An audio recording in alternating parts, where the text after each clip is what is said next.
juga ada satu kabar juga, jadi di mana ternyata untuk autoimun itu sendiri ya sekarang sedang dikembangkan vaksin agar tidak terjadi autoimun tertentu ya.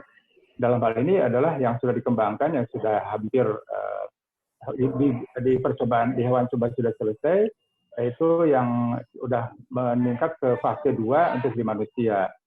Nah, itu nanti ada vaksin yang berasal dari Enterobacter gallinarum, yang sebetulnya dia itu hidup di dalam tubuh kita sendiri. Nah, tapi kalau dia di dalam usus, dia tidak akan apa-apa. Begitu dia masuk ke dalam sirkulasi darah, ke dalam vena mesenterica, maka dia akan menimbulkan pada orang yang punya bakat untuk terjadi autoimun lupus, maka dia akan timbul lupusnya. Nah, oleh karena itu maka pada keluarga dari pasien-pasien lupus bisa nanti suatu saat itu divaksinasi ya, yang punya diperkirakan punya genetik yang memang sesuai misalnya anaknya atau saudaranya. Ya. Nah, tapi di lain pihak juga ada penelitian ya, misalnya ada bahwa vaksin-vaksin tertentu bisa mencegah autoimun. Nah, dalam hal ini yang banyak laporan-laporan adalah mengenai human papilloma virus yang suka disebut sebagai vaksin anti kanker rahim, leher rahim ya, itu yang itu bukan, nanti di belakang akan kita terangkan. Nah, itu memang ada data-data yang menunjukkan ke arah itu, tapi apakah memang itu pada setiap kasus ya, tapi ternyata tidak juga ya. Nah, oleh karena itu, maka dengan adanya pertimbangan-pertimbangan ini, ya, walaupun vaksin itu jelas memang sangat berguna, tapi kita memang untuk vaksin autoimun itu, atau penyintas autoimun itu diatur secara khusus, ya. Jadi yang ini dibatasi autoimun adalah autoimun reumatik saja, ya. Rheumatoid arthritis, lupus, scleroderma, Sjögren, dermatopoliomyelitis, ya juga. Kemudian kenapa demikian pada orang-orang dengan penyintas autoimun diperlakukan secara khusus? Karena mempunyai disfungsi sistem imun, kan ada disregulasi. Jadi di mana sistem imunnya itu dia lebih cenderung untuk mengganggu dirinya sendiri daripada mengatasi adanya antigen dari luar, dalam ini adalah bakteri atau virus. Jadi ada disregulasi, ada tidak beresan gitu, tidak teraturan. Jadi masalah ya. Lalu juga yang dipergunakan oleh penyintas autoimun adalah obat-obatan yang pada hakikatnya adalah mengatur agar sistem imun itu tidak terlalu aktif ya, sehingga nanti dia tidak bisa mengganggu dirinya sendiri. Namun demikian tentu saja ada ruginya, karena obat-obat yang dipergunakan sekarang itu kebanyakan adalah obat-obat yang untuk menurunkan fungsi sistem imun secara tidak selektif. Jadi dia juga berpengaruh pada sistem imun yang adaptif. Adaptif itu artinya yang memang yang bekerja lebih banyak pada orang dengan autoimun, tapi bisa juga dia mengganggu pada sistem imun yang innate, yang bawaan. Jadi nanti kan Allah itu sudah memberikan pada kita suatu sistem kekebalan tadi, di mana kalau ada bakteri dia langsung bisa dibunuh bakteri itu oleh sistem itu dalam secara seluler atau secara humoral, atau bisa juga nanti setelah dia terpapar yang kali keduanya itu bisa diatasi dengan pembentukan autoantibodi ya. Jadi itu memang khusus. Nah, oleh karena itu maka saya ingin memperkenalkan ya Bang ya, jenis-jenis vaksin yang sering ditanyakan yang mana sih, nanti juga ada di belakang sih.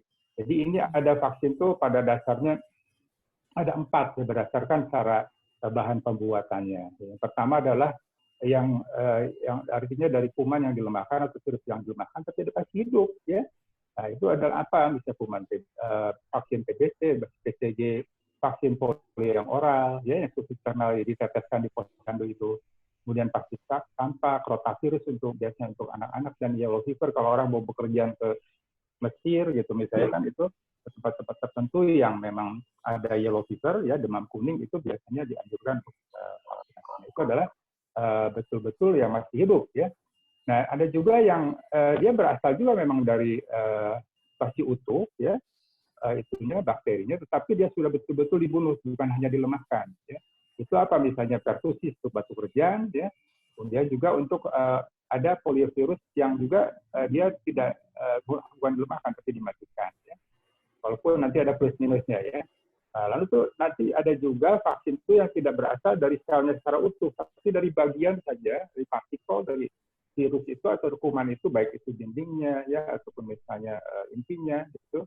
Maka itu biasanya ada yang untuk pertussis itu ada ya, pertussis batu kerjaan, juga untuk flu ya yang sekarang suka dianjurkan untuk influenza itu, kemudian juga untuk pasien pneumonia, untuk vaksin pneumonia, pneumokokal ya.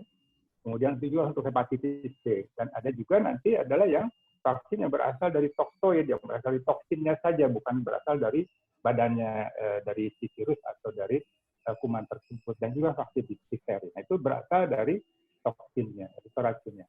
Nah, ini adalah kita mengenal apa untung ruginya vaksin hidup dengan vaksin yang mati ya, atau vaksin yang tidak hidup. Nah, ini hidup tentu saja dilemahkan ya.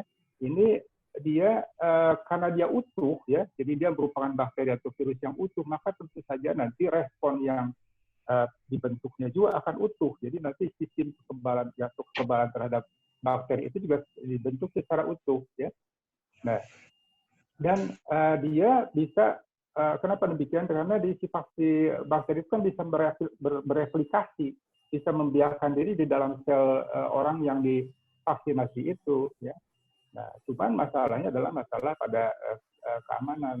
Memang walaupun dia sebetulnya dilemahkan, tapi bisa saja memang dia nanti akan menimbulkan infeksi yang benar, terutama pada orang-orang yang memang ada gangguan pada sistem imun, ya, seperti misalnya pada penyintas autoimun atau pada orang HIV, ya, atau pada orang-orang yang memang ada mendapatkan imunosupresan, misalnya pada orang-orang dengan keganasan, kanker kan mendapatkan juga imunosupresan, itu bahkan dalam dosis yang jauh lebih besar. Ya. Nah, ini yang pada orang yang tidak menimbulkan masalah tadi saya bilang ya, vaksin hidup yang digunakan itu pada orang yang mendapatkan imunosupresan atau pada orang dengan dysregulasi sistem imun pada penyintas autoimun, itu nanti vaksin itu bisa menimbulkan penyakit yang memang seperti biasanya ditimbulkannya ya, jadi gitu malah jadi sakit, divaksinasi malah jadi sakit. Nah, ini yang nanti itu biasanya tidak akan ya.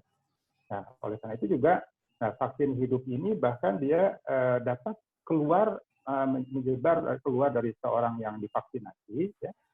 Misalnya ada anggota keluarga penyintas autoimun, misalnya taruhlah anaknya atau saudaranya, nah itu serumah dengan orang yang autoimun, nah itu nanti dia bisa terkena dari bakteri atau virus yang disebarkan itu. Ya, jadi nanti kalau ada yang sudah divaksinasi dengan vaksin hidup yang dilemahkan, maka itu orang dengan penyintas autoimun harus hati-hati, tidak boleh, padahal selama 3 minggu setelah divaksin itu dia akan menimbulkan.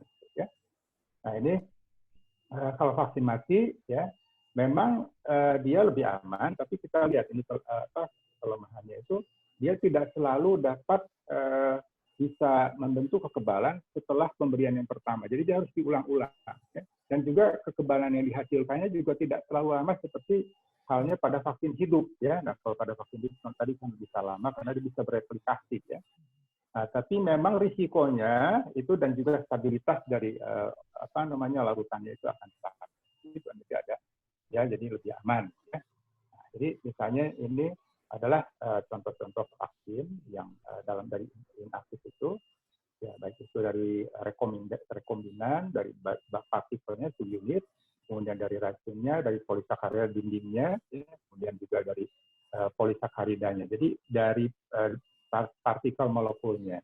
Nah, ini adalah contoh-contohnya ya untuk pneumonia, ya, kemudian untuk difteri dan pertussis serta tetanus kan biasanya DTP itu nanti ada diberikan juga di puskesmas atau di fasilitas kesehatan. Kemudian juga untuk flu, ya juga untuk polio bisa juga, dan untuk influenza. Nanti influenza ada 2, ada vaksin hidup yang disemprotkan ke dalam hidung, ada juga yang disuntikan. Nah itu yang disemprotkan ke hidung untuk orang yang penyintas autoimun tidak dianjurkan karena apa? Karena dia masih hidup virusnya ya. Nah jadi itu ya. Kemudian juga untuk hepatitis B dan hepatitis A itu nanti adalah merupakan vaksin yang sudah